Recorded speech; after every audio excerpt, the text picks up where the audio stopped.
My dearest son, I hope this letter finds you well and thriving. As I sit down to pen these words, my heart swells with pride and a touch of apprehension. For I'm about to share with you a tale that has been hidden from the world for many years. A tale that intertwines history, secrecy, and a touch of the extraordinary. Allow me to take you back to the year 1947, a time when the world was reeling from the aftermath of a war that shaken the very foundation of humanity. In the midst of this turbulence, a project known as Mogul was conceived, aimed at harnessing the power of the atmosphere to detect potential nuclear threats. I was a high-ranking officer, fortunate enough to be part of this endeavor. Mogul's main objective was to develop high-altitude balloons equipped with sophisticated technology to monitor sound waves and atmospheric conditions. It was during these trials that a series of strange occurrences transpired. One of the balloons, as fate would have it, crashed in the desolate plains of Roswell, New Mexico. This event would go on to become one of the most infamous incidents in history.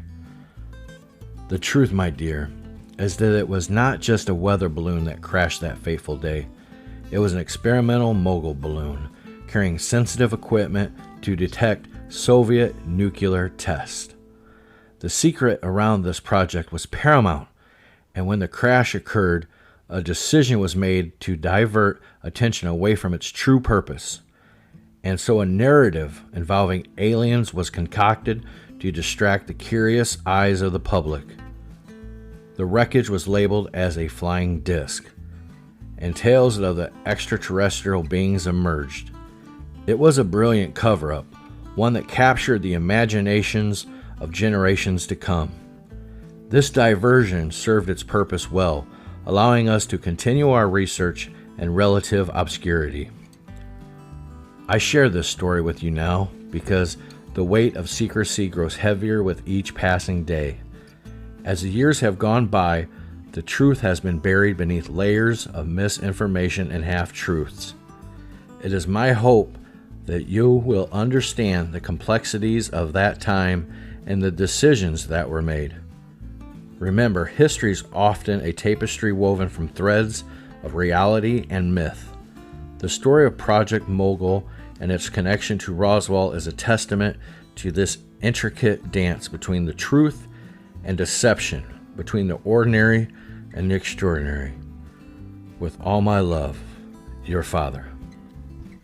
Operation Mogul is and was all about. The alleged Operation Mogul involved high-altitude balloons equipped with neoprene microphones to detect Soviet nuclear tests. Anyways, the thing about neoprene is that it's well known that it's a rubber. Unlike natural rubber breaks down when it gets weathered, like rained and ice and snow and whatever, it breaks down. The good thing about a high quality, especially like a military grade, I know everybody likes to use the term military grade, but with high quality neoprene, it could last 100 years and more, like no problem, without breaking down. As far as if there's something you want to send up into the air, ozone does not affect it neither. So if you're going to make something and it's going to have rubber, you definitely want it to be neoprene. So Mogul, go back to Mogul. The initial launch was in the late 1940s. 1947, as far as we know, it mainly went from 47 to 49, and then they did some changes, and there's some more sketchy things that went on afterwards. But anyways, yeah, it was to monitor sound waves in the upper atmosphere These balloons were equipped with neoprene sensors designed to detect sound waves from distant explosions, specifically the Soviet nuclear test. From what I gather, is when they're setting off their atomic bombs, we want to know like the compression, the power. We want to see how powerful their their nuclear tests are compared to ours. So the balloon crash was in mid 1947. One of Mogul's balloons crashed near Roswell, New Mexico.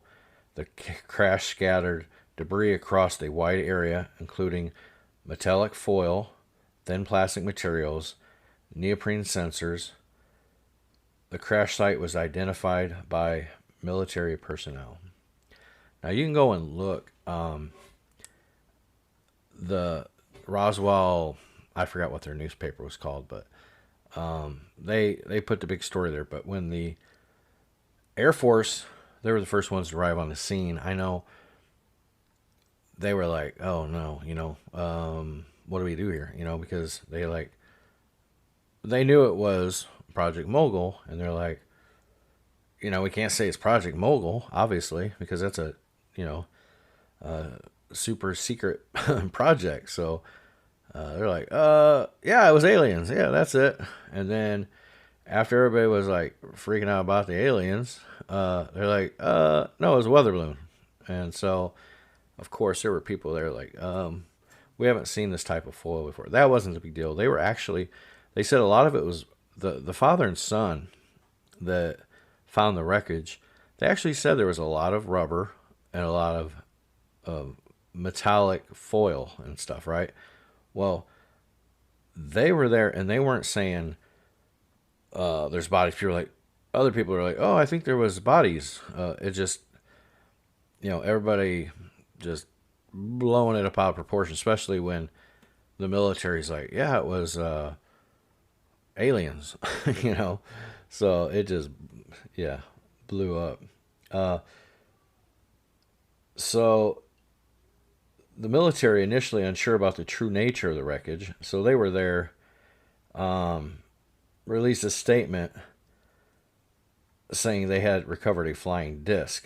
Okay, well, they knew the true nature of the wreckage once they said it was a flying disc, because at the time, when they heard from their higher ranking people, listen, that's near an area where we like to do tests. If it looks sketchy, we'll just say it's aliens, And then it sparked immediate interest and fueled speculation about extraterrestrial contact. So it became such a huge ordeal. There was a press conference. To manage the situation, a press conference was held where Brigadier General Roger Ramey displayed the wreckage to downplay the incident and avoid revealing the true purpose of the balloons. He stated that it was a weather balloon and radar reflectors. That's why some of the stuff was, it looked, for something that crashed, some of it, they were showing it, it was like, you could tell, I think one of the things was like a octagon, not octagon, like a paragon, I don't know. Anyways, it was like this foil shaped thing that definitely didn't look like it had been in a wreck, but you could find, if you go, you could find where there was some torn up looking foil with a military guy there. Now, I believe that's a legit picture of him with like the original crash site. So, and of course, under different witness accounts, some witnesses claim to have seen unusual debris and bodies. All right. These accounts were likely either misinterpretations of the balloon debris or sensationalized versions of the event. Of course, I have a blog. It talks about how we like to think that aliens are like our size or maybe little, like, oh, there was a little there was a baby alien, and they're always like 2 feet long, or the body, they're either like, oh, they're tall, they were 7 feet, 8 feet, And what's really hilarious about that to me is the fact that, all right, these aliens, first off, they got to go through like nearly 400-degree weather, negative 400 degrees, sorry, negative 400-degree weather just to get past Pluto. Okay. So, and their ships can fly through all that. Okay. Millions of miles, so they're light years fast, but yet they get over, this open area in New Mexico and they crash. And, they can't, they can't fly in our atmosphere, but yet they handled negative 400 degrees by Pluto. So I think it's like 380, negative 380. Anyways, it's terrible. Okay. Just to get through the radiation they had to go through just to get through this crazy, and you're like, oh, they can go through a black hole or, like a vacuum, all these different ways. Okay. So what I think is really great is that, our evolution is one thing, with our gravity, and then, even if you want to go with Christian, it's like, we're made in God's image and all that. So, maybe he's about our height or something. I'm just saying that a lot of us are like, 6 foot or under, 7 foot if you're lucky, 7 foot. Well, depending if you want to be tall or not. But these things happen to be about our exact same height, and they would have evolved like millions of miles away. Like, why aren't they 2 feet tall? Why aren't they, 50 feet tall? Why are they about the same size of us? 2 legs, 2 arms, 2 eyes. They give them this huge brain because people thought the bigger your brain was, the smarter you are. So it's just funny that when people describe aliens, they're always like our size. They're like, oh yeah, he was like, oh, they were tall. They were 8 feet tall or 7 feet tall. Why aren't they like Godzilla size? And they're never like a microorganism unless it's scientific and we find like a little bit of moisture on a planet, and then we're like, oh yeah, that's an alien, but it's a microorganism. So they like to just blow stuff up. It's the whole Hollywood thing too. Sell them movies and all that. So over time, various conspiracy theories emerged, suggesting the government had recovered an extra spacecraft and its occupants. These theories gained traction, partly due to the secrecy surrounding classified projects during the Cold War era. Of course, what I'm talking about here, the Roswell incident became a focal point for UFO enthusiasts and conspiracy theorists, contributing to its enduring popularity. As years passed, the details became increasingly distorted and embellished. Of course. So, this is the big one. In the 1990s, the U.S. Air Force declassified documents related to Project Mogul, revealing its true purpose. However, by then, the Roswell incident had already become deeply ingrained in popular culture. So, a lot of people, you got your believers, your non-believers. It's just part of our society. Oh, Area 51, this and that. And, it is declassified. Now, this is the part about it. Like everything else, Project Mogul was declassified, but they have a lot of things. Whenever they declassify things, it's like, yeah, we declassified it, but, they got several lines marked out with a black marker. They just don't show all the files. I've got some real crazy stuff about the orb that's been flying around. But I'll get into that in another episode, why nobody should believe in that. But, I don't know how dangerous it is talking about the truth on these matters, but people do get a little amped up if they really believe in something and you're calling them liars. But the big one of all this is Roswell, New Mexico, middle of nowhere. They have not a whole lot going on there except for this whole alien thing, and it just sucks because it's like, do I get people to know the truth about Martian hunters? Should I take this podcast and make people believe more in aliens, to hype it up even more? Because right now is a time when people are starting to believe in aliens because the government's talking about it. And this is a thing I want to go through about the tug of war about unveiling the truth behind UFOs and aliens.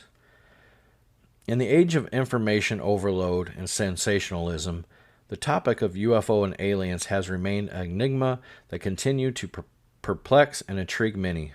While some passionately argue for the existence of extraterrestrial life and their visits to Earth, others maintain a skeptical stance, emphasizing the importance of empirical evidence and critical thinking.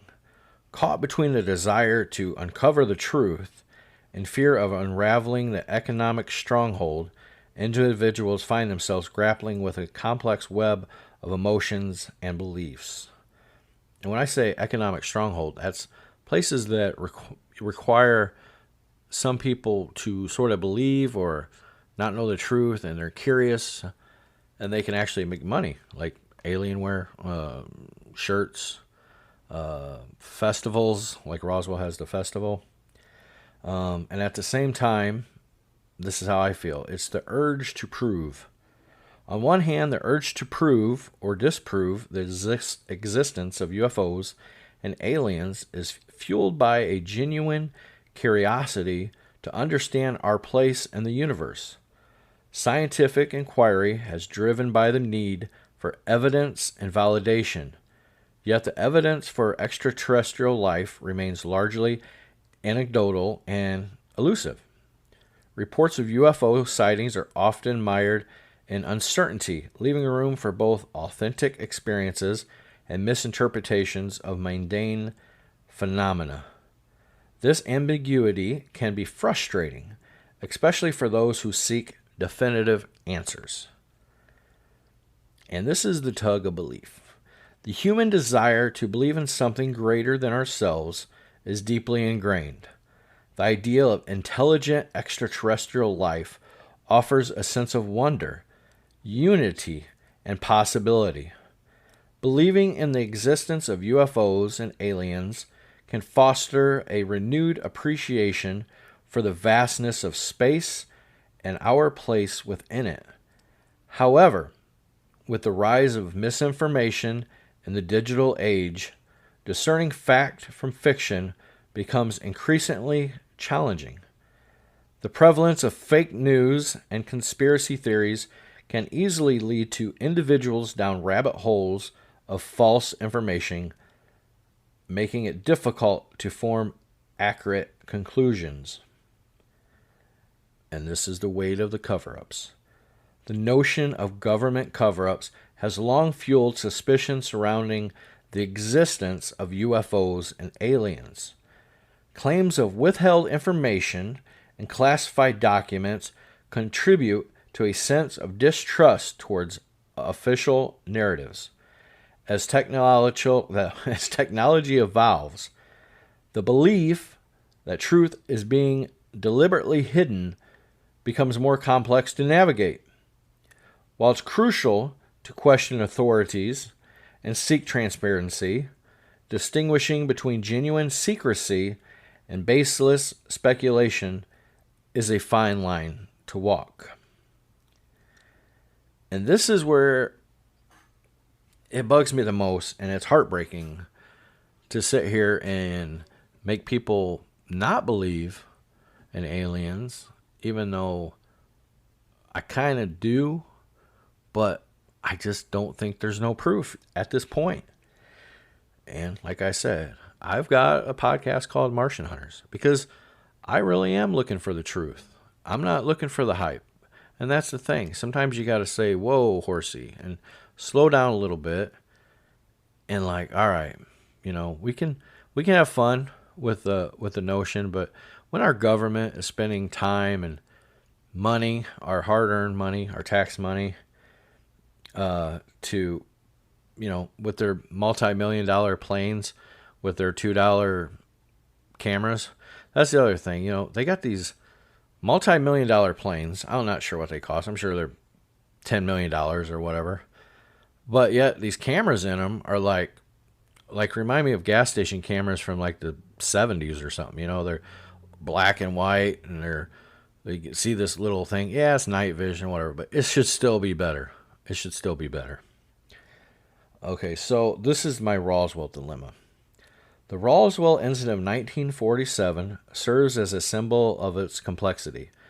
The town's annual alien-based fair has become an economic lifeline, generating millions of dollars each year. The fear of dispelling the myth and shattering the illusion of an extraterrestrial involvement raises ethical questions about the impact of debunking such stories. While promoting critical thinking and scientific rigor is important, so too is the consideration of the economic well-being of the community that has built its identity around this phenomenon. So, the debate surrounding the existence of UFOs and aliens is deeply entwined with the human emotions, beliefs, and yearning for knowledge. The tension between the desire to uncover the truth and fear of dismantling economic structure is a testament to the complexity of the issue. In a digital age awash with information, cultivating a healthy skepticism and rigorous critical thinking remains paramount. Whether it's aliens or terrestrial phenomena, our pursuit of truth should be grounded in evidence and open dialogue, with the understanding of the multifaceted implications of our discoveries. So, what we have here is simply a dilemma of, okay, we could sit back and be like, all right, Roswell, we know the truth. You can go look up Project Mogul. You can see it. It is basically like a weather balloon. It's like these balloons that will drift over. They're supposed to be tied together. They got pictures of it, and you can see it.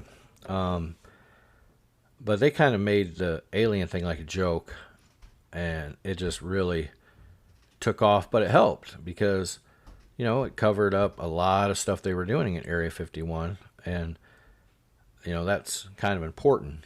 But on my next podcast, I'm going to be talking about the truth of these orbs and should you believe in them? Shouldn't you believe in them? These flying balls, basically, that the government people are seeing. What are they? Are they real? What's behind it? But that'll be in my next episode. And you're asking, do you have proof? Well, unfortunately, I have proof to prove it either being true or false. So, y'all have a wonderful day, and thank you for listening to the Martian Hunter podcast.